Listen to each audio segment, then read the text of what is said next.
We rely on our devices for absolutely everything, right? I mean, from the very moment we wake up to the second we finally go to sleep, our fingertips are tapping, swiping, and clicking. But how often do we actually stop to think about the invisible world operating right beneath all that glass and metal? Well, today we're taking a cinematic journey for this explainer. We're going to zoom deep, deep inside your laptop and smartphone to uncover the insane nanoscopic structures that literally hold your entire digital life together. Okay, let's get right into it. Picture this. You click on a photo, and before you can even blink, it appears on your screen. Thousands of files, games, and videos are found almost instantly. You expect it. We all expect it. But hidden inside your computer, billions of tiny electrons are performing an incredible dance every single second to make that instant gratification possible. It's this microscopic quantum reality that is completely invisible to the human eye, yet it dictates our everyday experience. This absolute chaos of physical electricity is managed with such staggering precision that, honestly, it feels like pure magic. Which brings us to the ultimate question of our journey today, the big secret behind our instant digital gratification. How do SSDs work? Seriously, how does a static, unmoving piece of silicon manage to remember your entire life's history in the blink of an eye? To truly appreciate the technology we have right in our hands today, we kind of have to look at where we came from. For decades, traditional hard disk drives, HDDs, absolutely ruled the computing world. And, to be fair, they're a total marvel of physical engineering. They consist of these round platters spinning at thousands of revolutions per minute, with mechanical actuator arms racing back and forth across them, literally up to 50 times a second just to read and write magnetic data. But they have a fatal flaw. They are entirely mechanical. They have to rely on the physical laws of motion. If you accidentally drop a laptop with a hard drive in it, those fragile, microscopic read-write heads can crash violently down onto the spinning platters. And yeah, that means severe, permanent data loss. Enter the solid-state drive. Built entirely from static integrated circuits and semiconductor chips, SSDs have zero moving parts. None. Because they never have to wait for a physical disk to slowly spin up, and because they don't have to wait for an arm to mechanically move to a specific track, they bypass the limits of mechanical physics entirely. The result? They're completely silent, heavily resistant to physical shock, and capable of delivering lightning-fast, nearly instantaneous data access. It's a real game-changer. Okay, let's explore the architecture of this memory by zooming into the microchip itself. We're going to move beyond the physical metal casing, bypass the motherboard, and shrink ourselves way down into the actual structure of the silicon. At the absolute core of any SSD is a brilliant piece of technology called NAND Flash memory. Now, in basic computer architecture, there's a very important distinction between RAM, which is your short-term working memory, and your actual long-term storage. RAM is fleeting. It's extremely fast, sure, but it completely forgets everything the exact second your computer loses power. But an SSD uses non-volatile NAND flash memory. Non-volatile is the magic word here.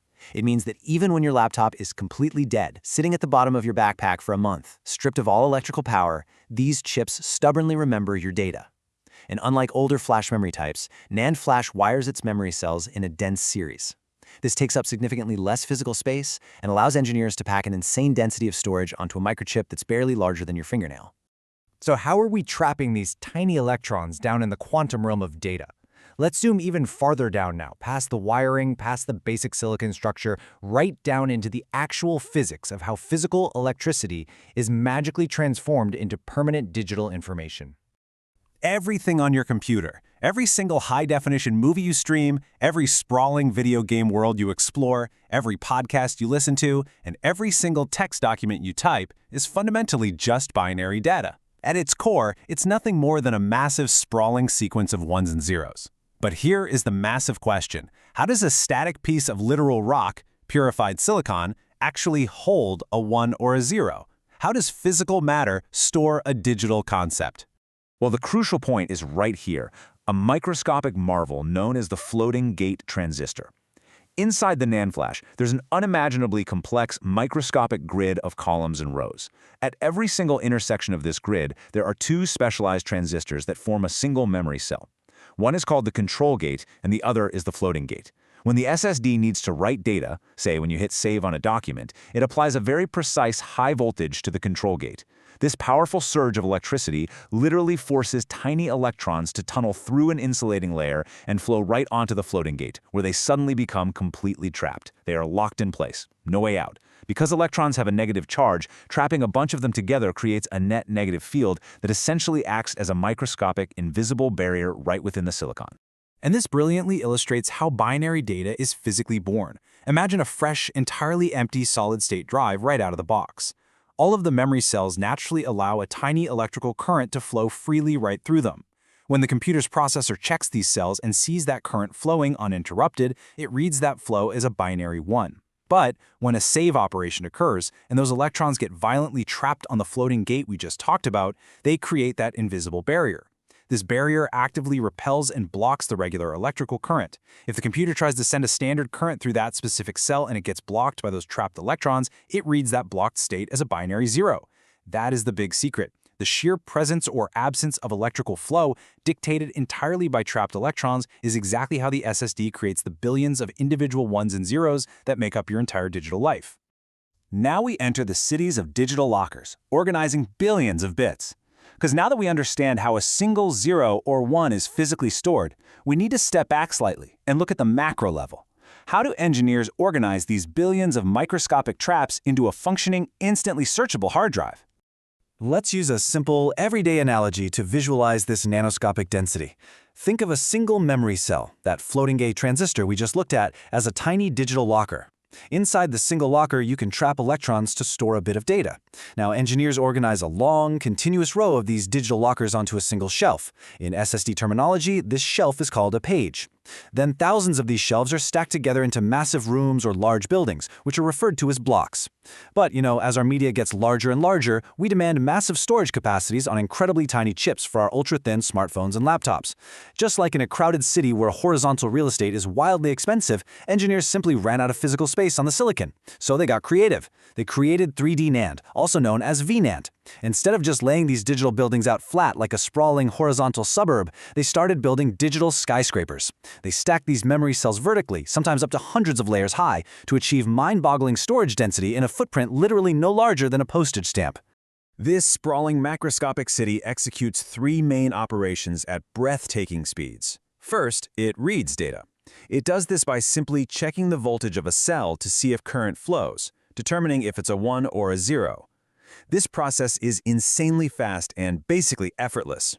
Second, it writes data by applying that high voltage we talked about to push electrons into the lockers, actively changing their state. But here is the massive, unavoidable quirk of SSD technology: the erase function. Because of the complex way the electrical grid is wired in a dense series to save space, an SSD can't just magically open a single locker and pull the electrons out to overwrite it. Actually, it's structurally impossible. If an SSD wants to erase data, it is forced to wipe an entire massive block, the whole building, all at once.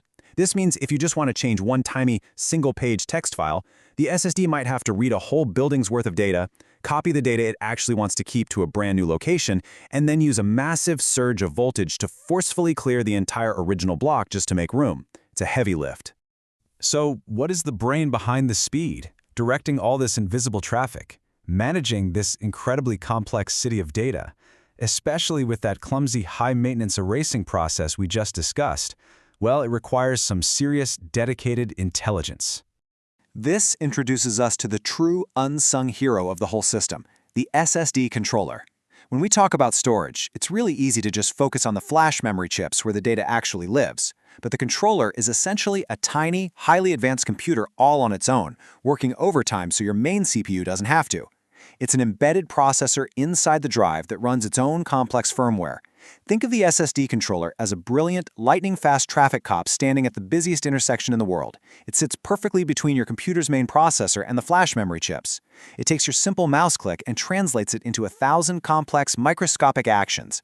It actively manages bad blocks, it runs intense error-correcting mathematical codes on the fly to ensure your files aren't corrupted, and it quietly moves mountains of data around in the background to ensure the drive remains optimally fast.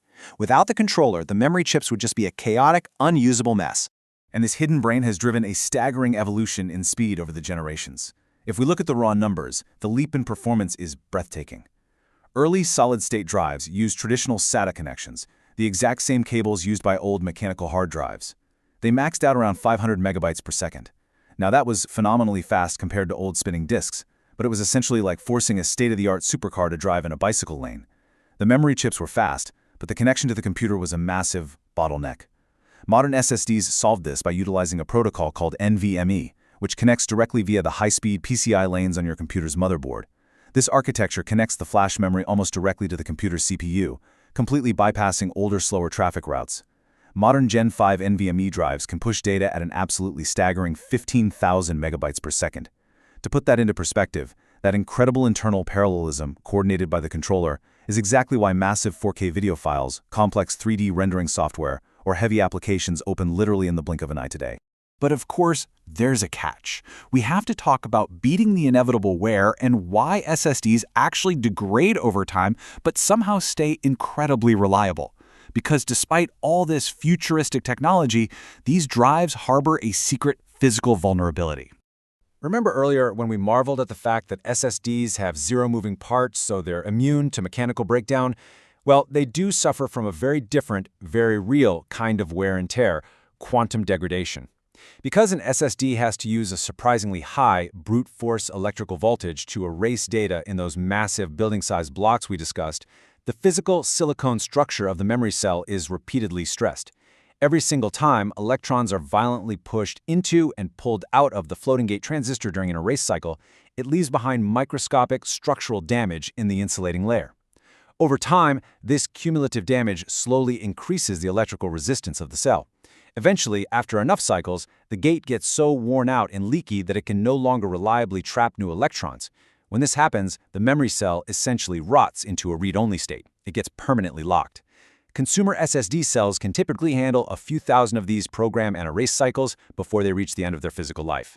But hey, don't panic. You should absolutely not worry about your data randomly disappearing tomorrow. And here is exactly why. Wear leveling. This is where that brilliant SSD controller brain steps in once again to save the day. The controller runs an intelligent, highly secretive background algorithm that actively plays a high-stakes, nanoscopic game of musical chairs with your data.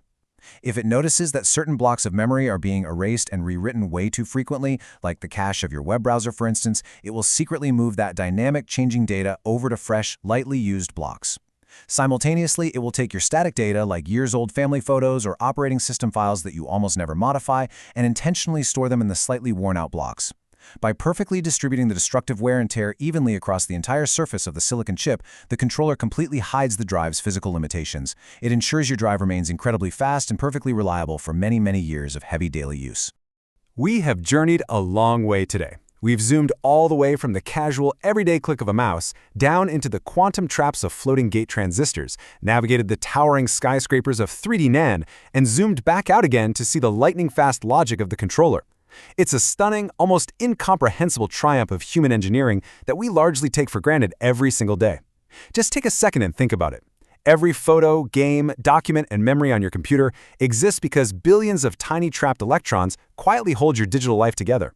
As we continue to demand infinitely more data, vastly faster speeds, and impossibly thinner devices, one has to wonder, how much smaller can these microscopic cities actually get before we hit the absolute limits of quantum physics?